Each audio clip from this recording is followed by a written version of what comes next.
Morning.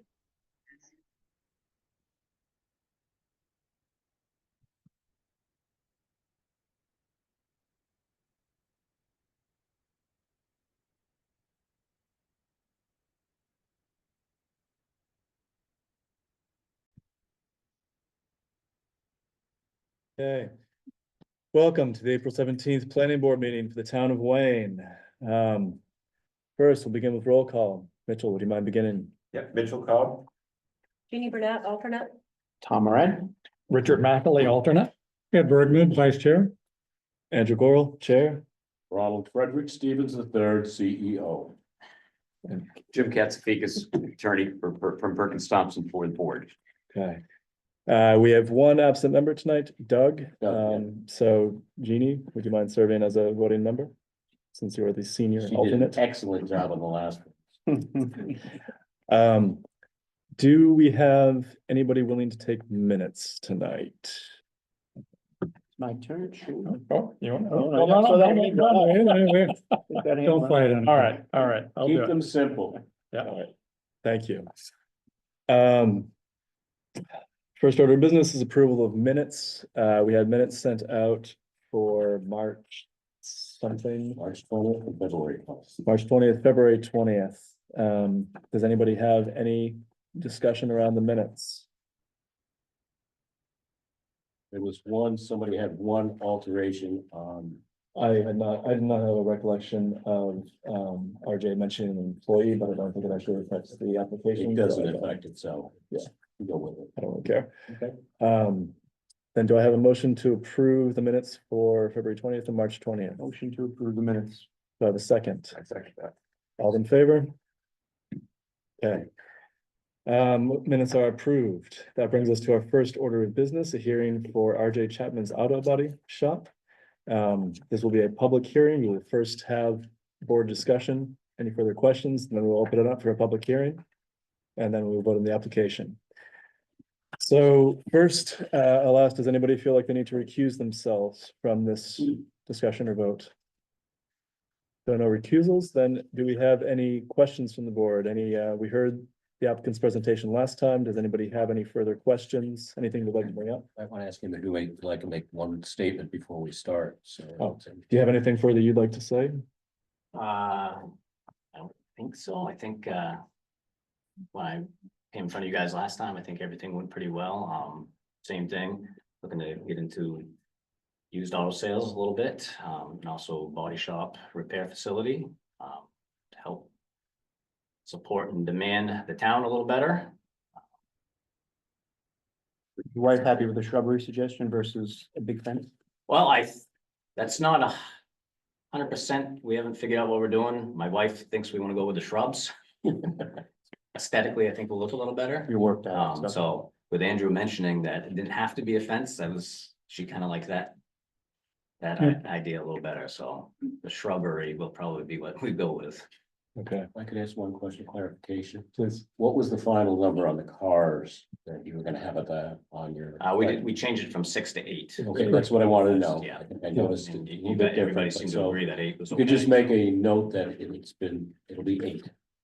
Yeah, that's, I think we talked also about disposal of toxic materials from the body shop or Yep. changing oil. Did you have Yep. the process for that? The oil, I told you guys last time too, it's a shop in Reedfield that has a waste oil furnace, so I give them all my waste oil.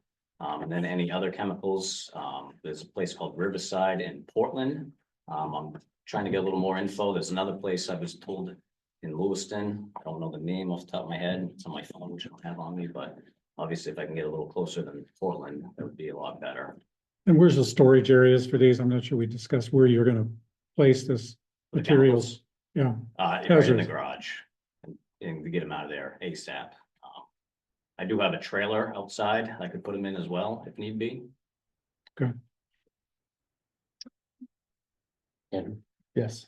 the state outlines very strictly where is where it? they're held, the type of containers are supposed to be, and how they're supposed to be labeled. So he's got his hands full with the state's regulations, and I think that's pretty efficient. And that comes after the Right, planning board. after your job. So I think the only two conditions we put on this were a maximum of 8 cars and a requirement for either shrubbery or fencing. Any further questions, thoughts, discussion, or shall we open for public hearing? Okay, then I will open the public hearing. And to be clear, this is the hearing on RJ Chapman's auto body application.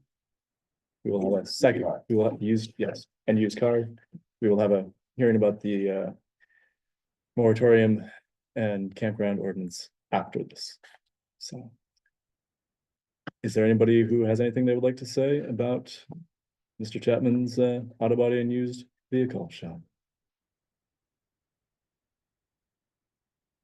All right, It's a good thing. going once. Twice sold. Then do we have a motion to approve Mr. Chapman's application for an auto body and used auto sale shop with the provision of a maximum of 8 cars and screening via either shrubbery or fencing? So moved. You said it well. Thank you. Do I have a second? Second. All in favor? Okay, motion passes. Well, thank you. Thank you very much. That's it? You can leave. That was way too easy. Stop it. Well, thank you all. Point of very order. much. Motion for reconsideration. Yeah.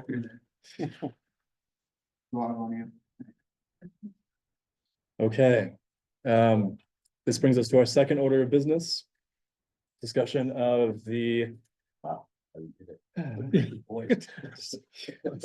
These are big guys. I'm glad. So our next order of business is the campground and mobile home ordinance. Oh, all right. I make a motion that we close the first public hearing on CJ on the auto. RJ. Do I have a second? All in favor? Public hearing closed. Next order of business. Campground and mobile home park ordinance, both the. I think we took RV out of the name, didn't Mobile home park and campgrounds. we? So is there anybody who feels that they need to recuse themselves from this discussion or vote? Okay, then we're gonna open with board discussion.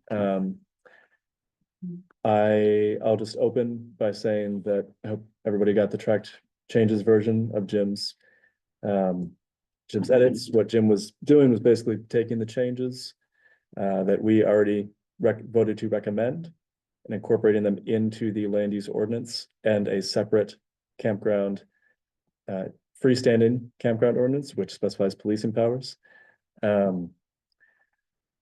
We did this as discussed because we felt many of these regulations would live better in the LUO.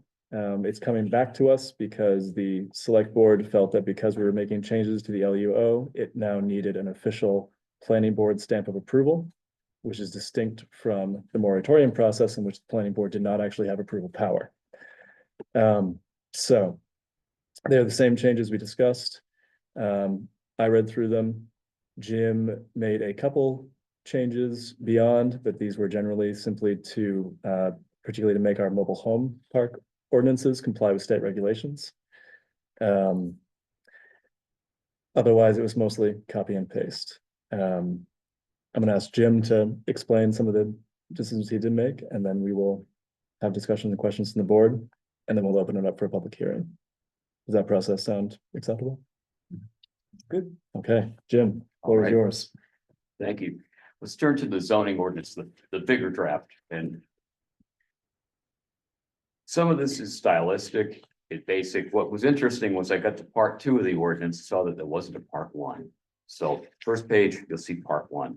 You go to page 2, you'll see campgrounds and mobile home parks are added to the general regulations in all or as designated zones. And that's where you have performance standards that apply to junkyards, signs that apply across all the districts, road construction, antennas. Well, this too would be the home for the performance standards for campgrounds and for mobile home parks. So the biggest change is that those standards that the committee came up with for campgrounds and mobile home parks have been moved from that mobile home park campground RV ordinance to this and placed with all the other performance standards. And they are applied through the conditional use process. So we'll talk about that in a minute. But just, I wanted to show you where that is. The next page, page 3, it mentions mobile home park overlay zone as a new zone. We had to mess with mobile home parks because they are part of the mobile home park, RV park and campground ordinance. And the committee addressed them as well. And I say mess with them, I'm being glib, but back in 1990, back when we were scared about affordability of housing in the last housing bubble that in the 80s, the late 80s, what happened was state law was changed, amended to require that every municipality set aside particular land to locate and expand mobile home parks. And just about every municipality in Maine put an overlay district over wherever their mobile home park was in town and a little bit of land next to it that may or may not be available, and said, that's our overlay zone and we now comply with state law. Wayne hasn't. So what I've established is the district. It's defined a little bit further on. We'll get to it in a couple minutes when we talk about the various districts. Someday, it would be a wise idea to amend your zoning map to show where the mobile home overlay is, but at least this gets you going down the road. So wasn't necessary to address campgrounds, but since we were shifting things over from that ordinance, including mobile home parks, to this, it made sense to mention it. So this just establishes a district. Yes, Mobile home overlay. It's mobile home park overlay. Right, exactly. That wouldn't be on a map because it is an overlay, which if it can be in various different zones. That would be established once we have a mobile home park or whatever. And then we could put it on the map, but right now, it's not. Is there a mobile home park in Wayne? No. I thought there was. But I know. No, okay. Well, at some point, Mhm. it is incumbent upon the planning board to work with the comprehensive plan and identify a parcel or parcels where you could put a mobile home park. We're going to leave that exercise for another day. But that's something that should have been done in a while ago. We'll leave it at that. At page 4, this is division of lots by zone boundaries. This follows on the whole discussion of how you define boundaries, where they should be for districts. It ought to be along the road, or it shows up now under the general requirements for all districts. It doesn't make sense there, it belongs here. So stylistic, but while we're here, let's just fix it and get it in the right place. It's not a substantive change. It's more just organizational to make it easier to use. Page 6, this is your table of uses. And right now it says campgrounds and RV parks, and it directs you to the mobile home park, RV park, and campground ordinance, which isn't going to have the zoning part of it anymore. So it's going to be campgrounds, and they will continue to be permitted only in the R3 and R4 zones as currently constructed. And the P under this now means permitted with planning board conditional use approval. It's been a little ambiguous under your ordinance, say a year ago. It said CU, and CU you would think would mean conditional use, but it didn't necessarily say that. So it's clear now. P means the activity may be allowed through conditional use permit from the planning board. Campground is allowed with conditional use permit in those two districts. Next page, mobile home park. It's in the mobile home park overlay zone. It is not. It's not in any one of the existing districts. So NA for all of those, not applicable. It will be its own overlay when it gets placed on the map. Page 8 is going to be something you have to think about a little bit. We have a definition of youth camp for the first time, and the idea is that youth camp is separate from campgrounds. It's its own entity. And so where should youth camps be allowed?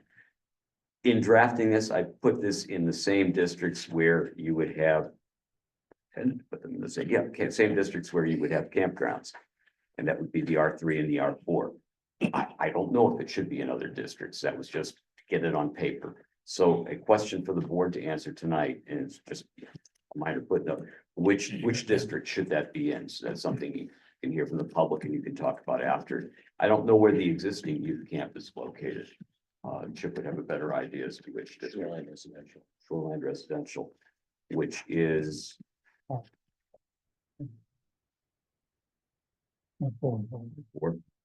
in R4, this would be permitted with conditional use approval in the R4, so. if it works Grandfathered out- anyway. so- It would, this one would be, but, you know, for future reference, if you want to be consistent. So that gets us through the table of uses. The next part, in the R3, R1, 2, and 3, you have a provision dealing with mobile home parks. We don't need that anymore. So This in is page page 16, yeah. this okay. directs you to B for the part about campgrounds and U for the part about mobile home parks. It doesn't have any standards here. You don't, it's townwide when you get to the other districts, or at least wherever in town they're allowed.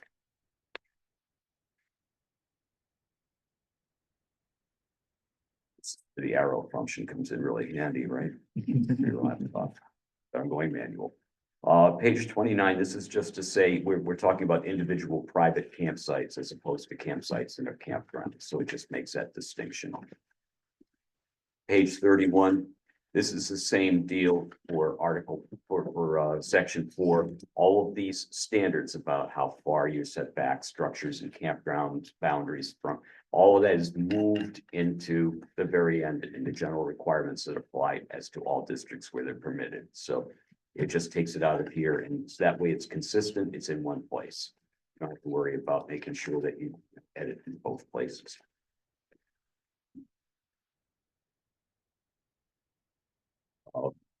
Page 39 is just, now we have part 1 of this ordinance. But page 40 just establishes the mobile home park overlay zone, defines that permitted use would be a mobile home park. You can have mobile homes and double wides in that.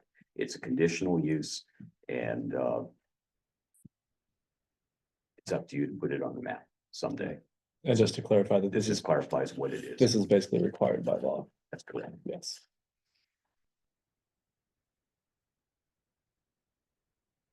Halfway through. We have a definition. Does the state have a definition of mobile home? Yes. Yeah. Okay. Yes, and I used that one when we got to the definition.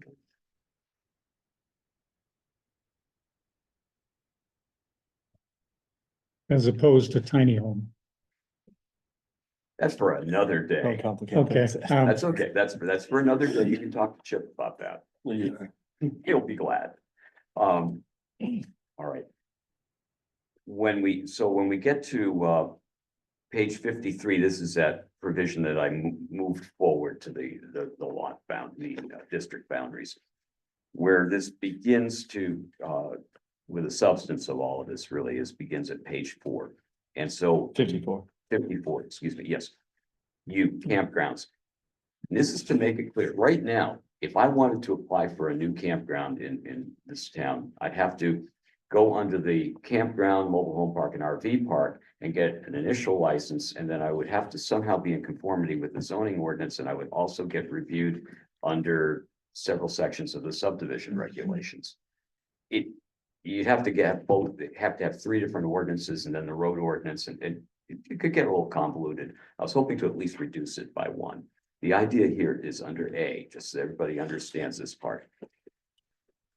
The planning board, in its review of applications for conditional use approval for new campgrounds and for expansion of existing campgrounds under this zoning ordinance, when that's the conditional use provision, part 2, article 2B, also shall review those applications for compliance with these campground regulations in this part, and for compliance with H through K of the subdivision regs. It's all spelled out right here as to what you need to do. These are the performance standards that the planning board will apply at the same time that it is taking the application through conditional use approval. So that's what this is intended to do, to clarify that. The purpose section, this is taken from the moratorium committee's draft. And also that it has to comply, any application for these campgrounds, with DHHS regulations. All of that is spelled out. This is a cut and paste. And so,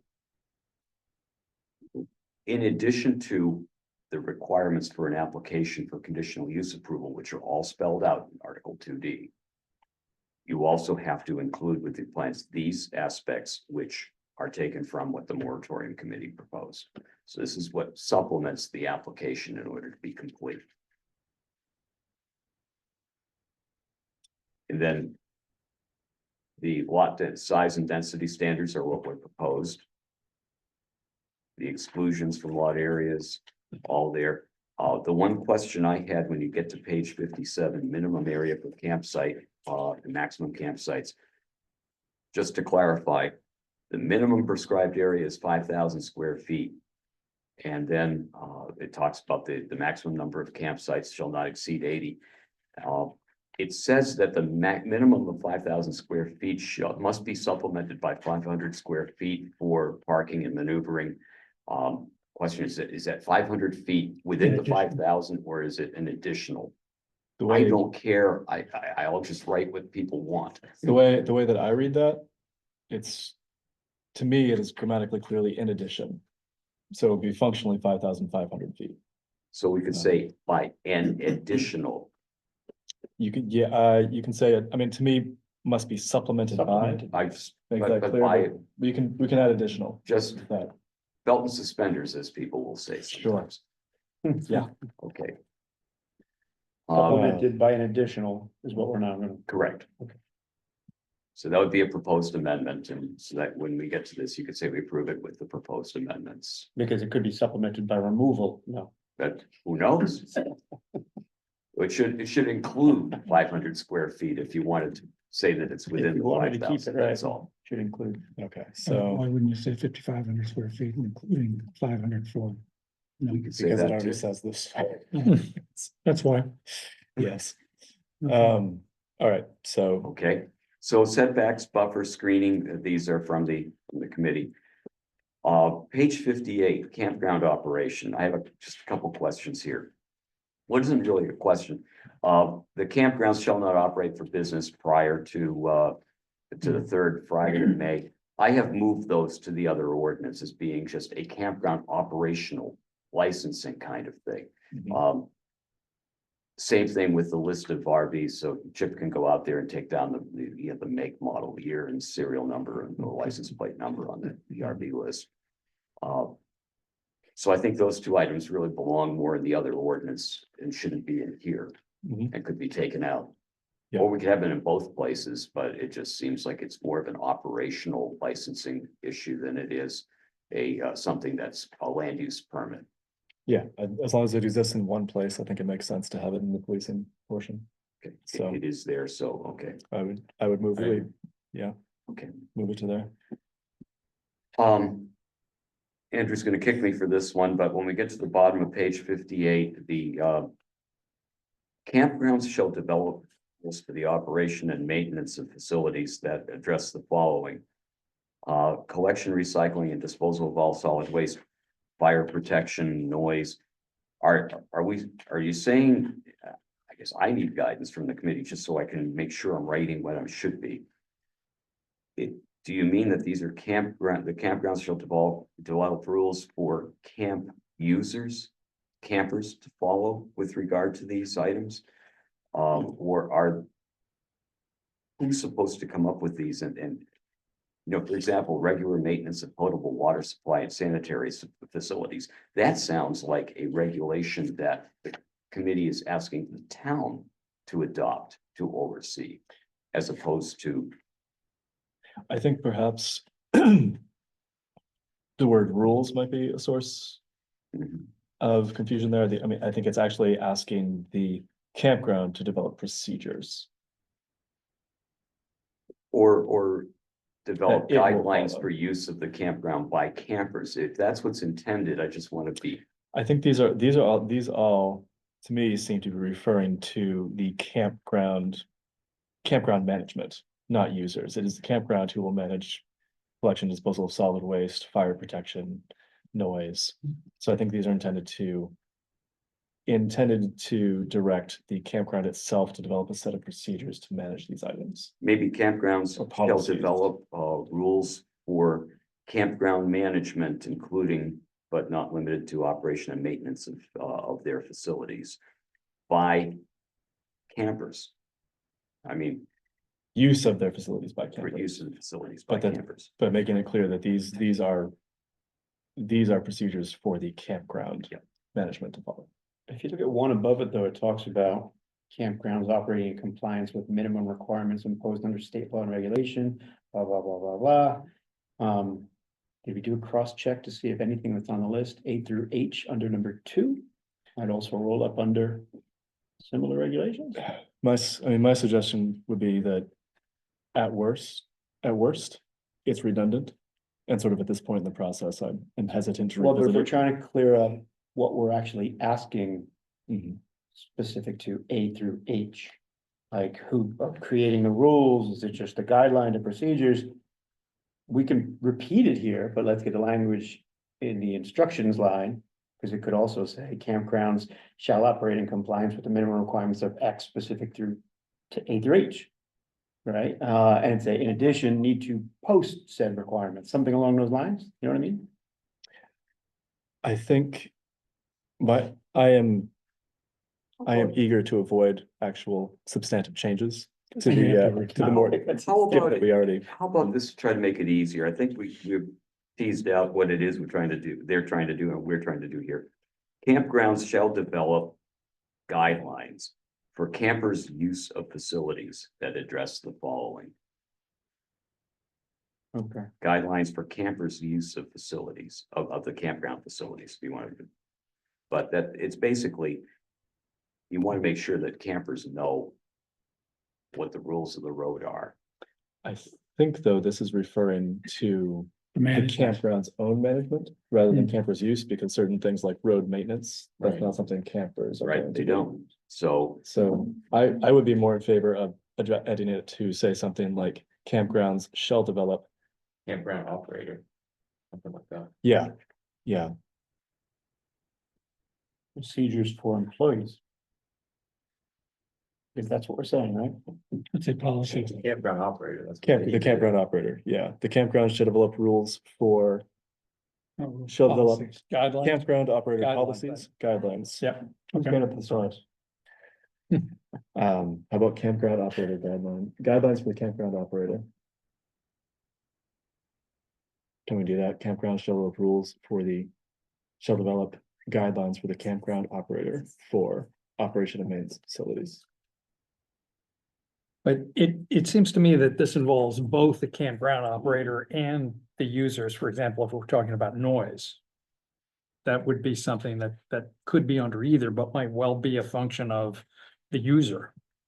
I Playing their think stereo too loud at 11 o'clock. Maintenance and enforcement. the way, part of this is, yeah, the way that I'm reading this is that is a campground user Responsibility. originated issue, but enforcement of it or management of it is the campground operator. It's not up to the campers to regulate their own noise.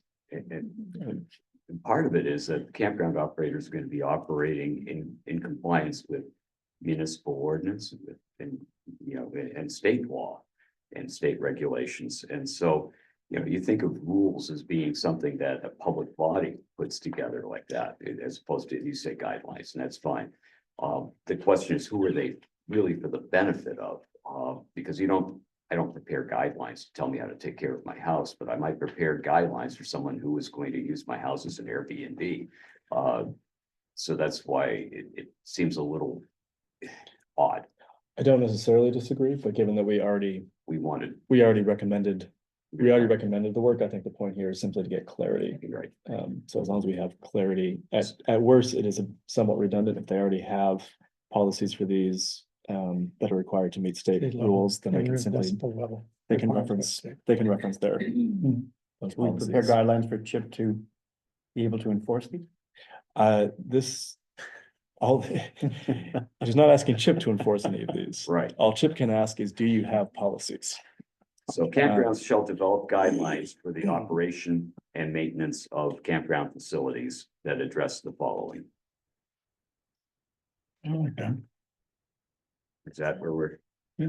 Campgrounds shall develop guidelines for the operation and maintenance of campground facilities that address the following. Yes. Yes. Okay. Okay. Sorry, just needed to get some clarity It on seems that. like we're. how many Uh, times Can do we write managers- guidelines over there for you? We're trying to tell them how to run a business, so. Is that, Now, Um, for interior roads and driveways, Which page? this is on page 59 going on to 60. There are really two types of roads that we're dealing with here, interior roads and driveways. And then access roads. And so, I changed it around a little bit just to try to clear as much as I could the confusion. So nothing gets changed. This is what you require now. 16 feet with 3-foot shoulders on each side of the travel way, with campsites being set back from those interior roads. And the access roads are subject to the subdivision regulations, just as in the current ordinance. So I try to just eliminate any confusion on that. I think it's straightforward now. But that's where I just made a few edits, just to try to clean this up. Noise, you could have it in both places. It's at page 60, because noise is often a land use standard. But it also is an operational thing. So that can be in two places. It serves two different functions. Then specific regulations are placed for wilderness park campgrounds are placed here. It's a subset of this category of campgrounds. There's one quick question, and that is, there's a requirement that any campground that contains a designated wilderness park campground ensure that non-wilderness campground, that the non-wilderness campground has facilities to accommodate campers, toilet and shower facilities. Do you want to do that at the same rate as for regular campgrounds? That was, my proposal was the same rate as for a regular campground. A wilderness campground should have just as many toilets as a regular campground. Is mine.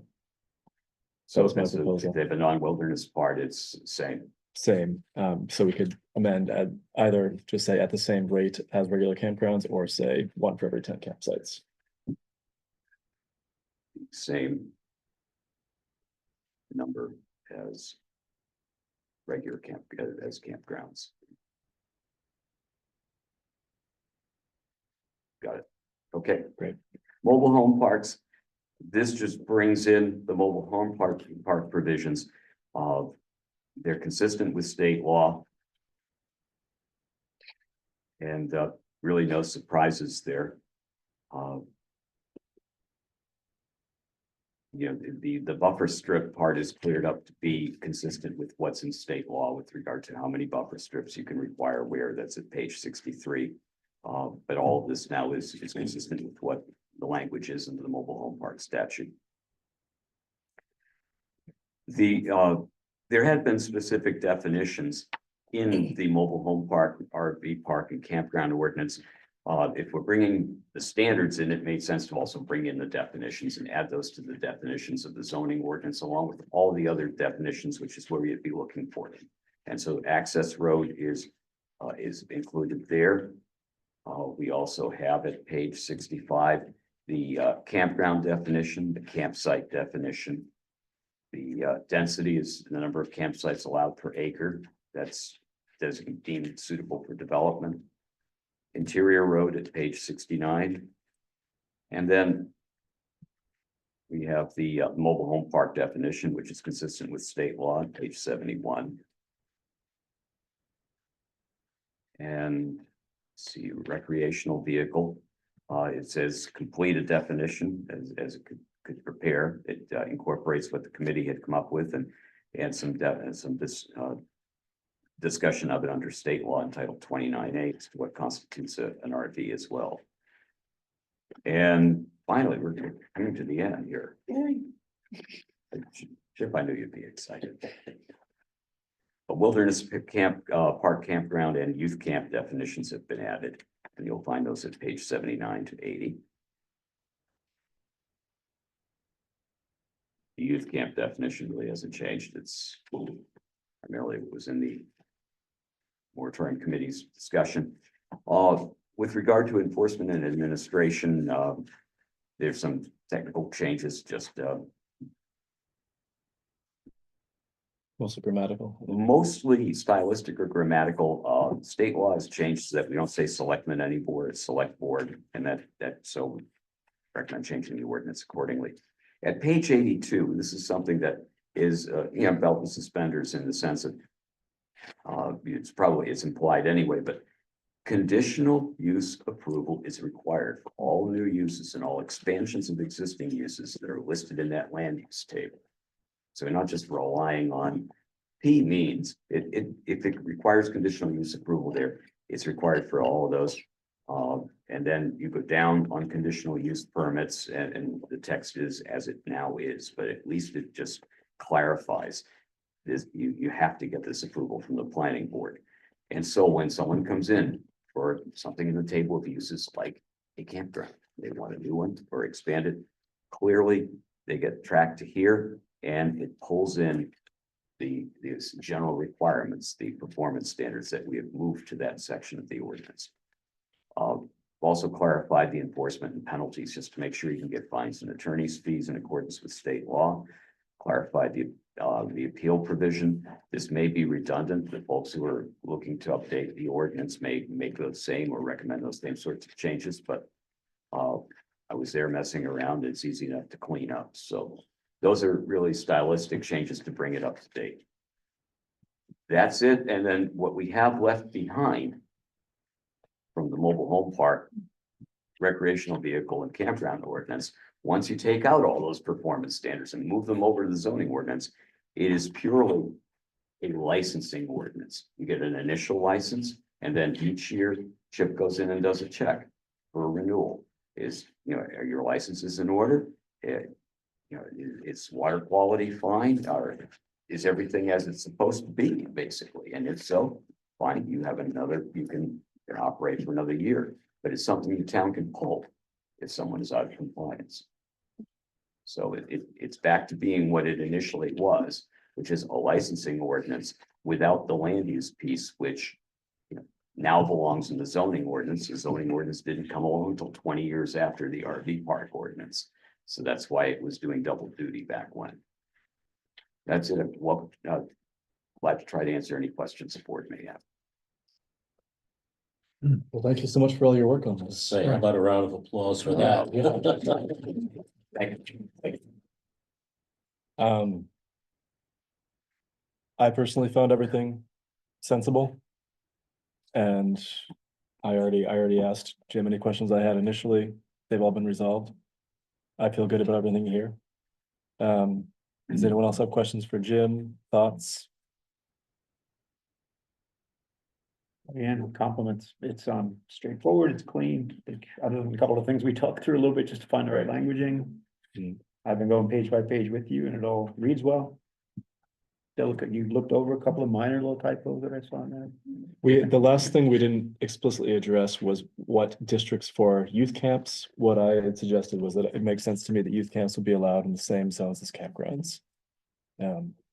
Which would be 3 and 4. Yes, which is what Jim has in here now. Androscoggin is grandfathered, so that doesn't matter, but in the future, it seems like we would want youth camps where campgrounds are allowed. I noticed in there that in that same section, since you bring it up, that there was a piece that said youth camps would not be run on any town-owned property, or there was something else. There were 2 little lines in there. I thought that was looked like, wouldn't something here potentially be called a youth camp? So I thought that was. It was the definition of youth camp. It was in all that Yes, section. We wanted to take a definition look. of it. It's just different, it's got a different name for it. Gotcha. You couldn't really call anything here to be there. Youth camp is a combination of program and facilities established for the primary purpose of providing a group living experience for children with. Youth camps include day camps, residential camps, and trip and travel camps. Youth camp does not include programs coordinated by and taking place on the properties of municipalities and educational institutions. I just thought there might be an overlap here, but I guess not. It wouldn't be just a recreational program. It would have to be given, even though they called it a youth camp here, it would have to be parenthetical or in quotation marks, not officially a youth camp by this definition. Define youth camp. What defines youth? I mean, Let's say if there was a Nitpicky, but it's just disabled camp, surprised me a little nothing It is about the state, that. it's the state definition. Okay. We didn't make it up. Okay. Any further questions for Jim or discussion, or do I have a motion to, Open the public hearing. do I need a motion to open the public hearing? You don't need a motion. Okay. Or are we okay? Are we ready to open the public hearing? Yes. Okay. And then the public hearing is now open. Does anybody have comments or thoughts they wish to share? Betsy. Thank you, Jim. For the work that you did. I just one little technical. That's fine. That's okay. I would draw the little details, but just in, I don't know if my paging matches up. Let's with give it a the try. paging, But I said page 55, where it's the, under the set of original plans, blah, blah, blah, the last one says the application must include a report satisfying the requirements set forth in section G below. That's not, it's because everything's been renumbered, it should be, that B. And B, standards to protect groundwater supply. Yes, yeah, We'll say subsection B below, right. And then some of small the, b. yeah, some of the numbering, it was just the, again, the technical, the numbering and the lettering. It went from A, B, C, D, E, F, and then it goes back to then D, E, F, G, H. So when you get to Mm. F, which is setbacks and buffering, the next one is D, campground operation. On page E, service 58. Got it. facility. Right, So just the relettering, okay. and it's, You know how it is when you're fighting Microsoft, oh, yeah. Yeah. but no, um, I appreciate you pointing that out. Thank you. But other than Mm. that, I went through, what the advisory, what the committee had gone through, and I checked the, just there were little bits of wordsmithing, and I think you did an admirable job of embedding all of what the committee did into the zoning. ordinance. Thank you. Excellent catches. Thank you. The details. Do we have any other public comments? Anyone online? I don't see anyone online. Hey, Andy, it's Ted.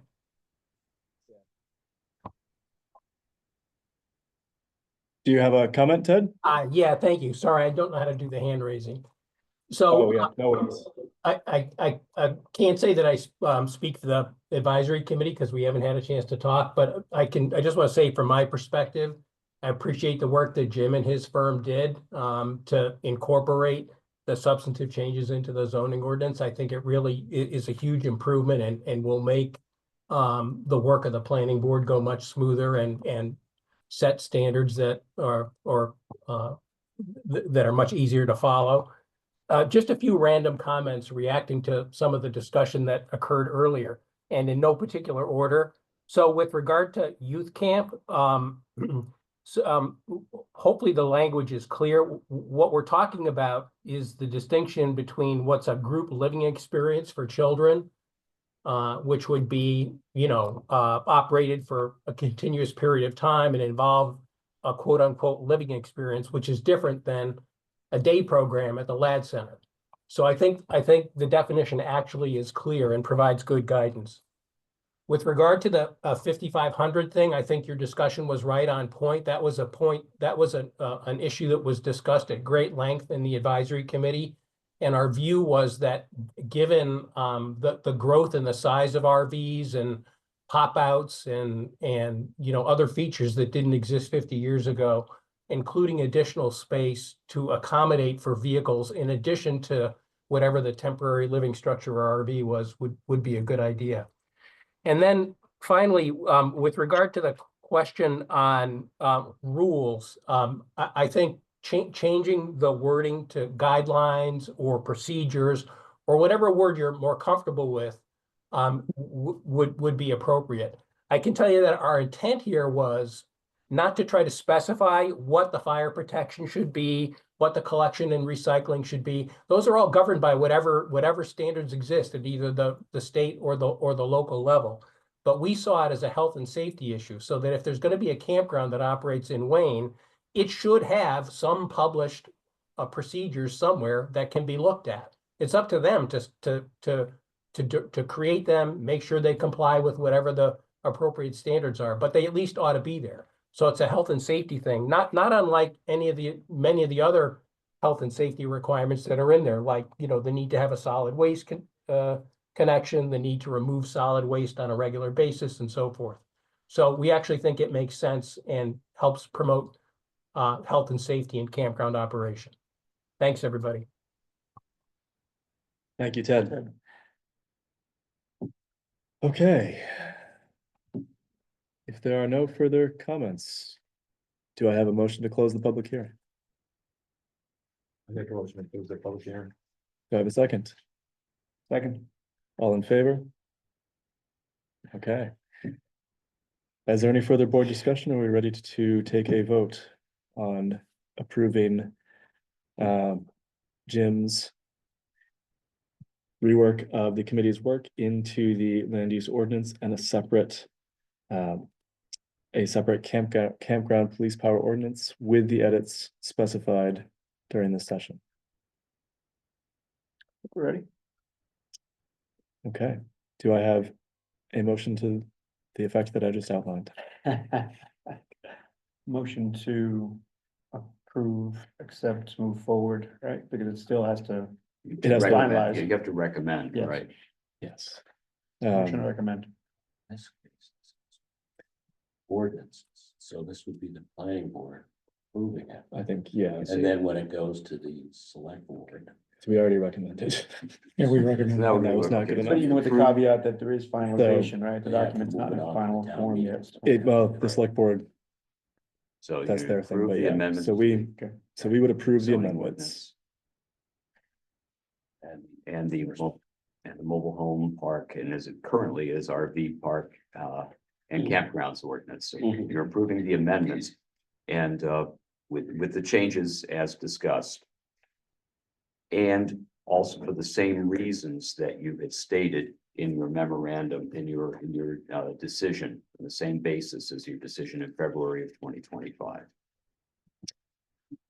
Yes. Yes. Can I make motions as a chair? Yes, you certainly may. I'm Okay. sorry, I didn't mean to speak out of turn. No, I'm asking if I have to keep asking people for motions or if I can just say it myself. So You can do them with- I so will make a moved. motion to approve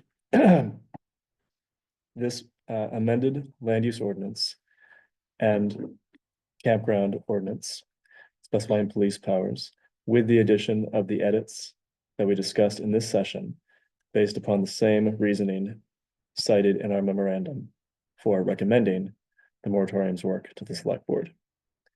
Do I have a second? Second. All in favor? Then we are done with our second order of business. And unless you have anything else, Chip, no, fabulous. I will make a motion to adjourn. Do I have a second? Second. All in favor? Good night. So what we've done. Yeah. What we've done is essentially revamped what was the old campground and. Put into the. No. It is suggested.